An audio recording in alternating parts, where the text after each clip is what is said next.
ओडिशा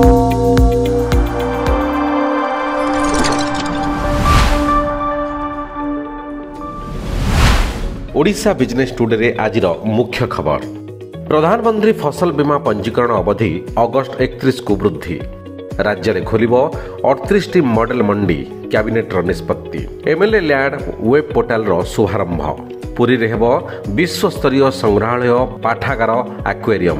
नुआ ढांचार निर्माण हेबो मेट्रो कॉरिडोर। इतिहास रचिला पूर्वतट रेलपथ एवं शेष में आत्महत्या रोकने सबु कॉलेज और विश्वविद्यालय रे सेफ कैंपेन।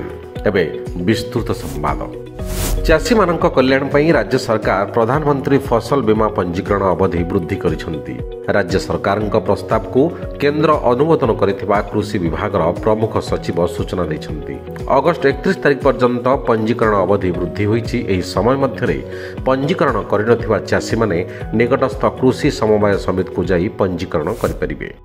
चाषी को गोटे छात तले तार उत्पादित फसल बिक्री और उचित मूल्य देवा पई 2 वर्ष रे 38 आधुनिक मॉडल मंडी खोलिबो और एथिपई 300 कोटी टंका खर्च करिवे राज्य सरकार।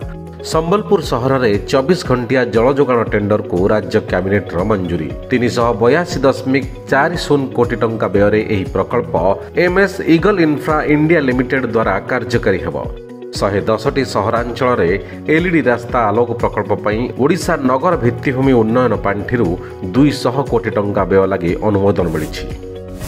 एणिकी विधायक माने सेमानंकर निर्वाचन मंडली रे सुपारिश करिथिबा समस्त प्रकल्पर वास्तव स्थिति विषय रे अवगत होई परिबे। एथिलागी लोकसभा भवन रे एमएलए लैंड वेब पोर्टाल शुभ उन्मोचन करिसेंती मुख्यमंत्री मोहन चरण माझी।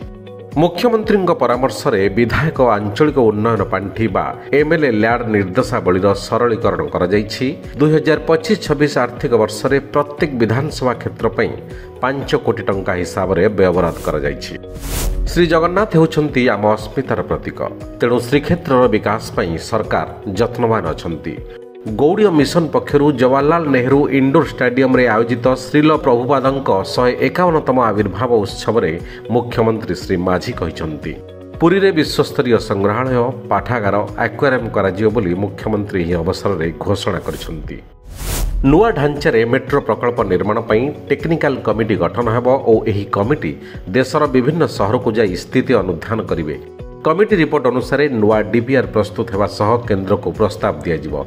केंद्र सरकार सहायता रे मेट्रो निर्माण हेबो एवं केंद्रीय वैषयिक टीम रो सहायता नियाजिवो बोली नगर उन्नयन मंत्री कृष्णचंद्र महापात्रଙ୍କ सूचना। पूर्वतट रेलपथ देशर प्रथम रेल जोन भाव में इतिहास रे निजर नाम लिपिबद्ध करिछि। मात्र 134 दिन में 100 नियुत टन माल परिवहन रेकर्ड हासिल करिछि, जहाँ चलित 2025-26 आर्थिक वर्ष रे गत वर्ष तुलन में 10.7% वृद्धि अटे। पूर्वतट रेलपथ चलित वर्ष 57.734 नियुत टन कोयला लोड करिछि, जहाँकि गत वर्षर समान समय रे 55.17 नियुत टन तुलन में 4.6% अधिक अटे।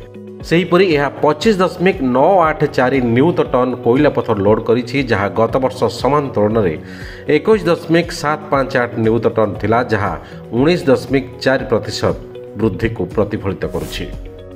राज्य में गत किछि दिन हला विभिन्न अंचल में आत्महत्या और आत्माहुति घटना देखा मिलुछि।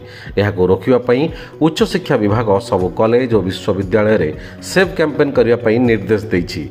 शक्तिश्री स्कीम रे कॉलेज और विश्वविद्यालय रे एही अभियान कराजिबा सह स्कूल स्तर रे छात्र छात्री मानसिकता परिवर्तन पई सचेतनता शिविर आयोजन कराजिबो। It's all of your business. Business breaking.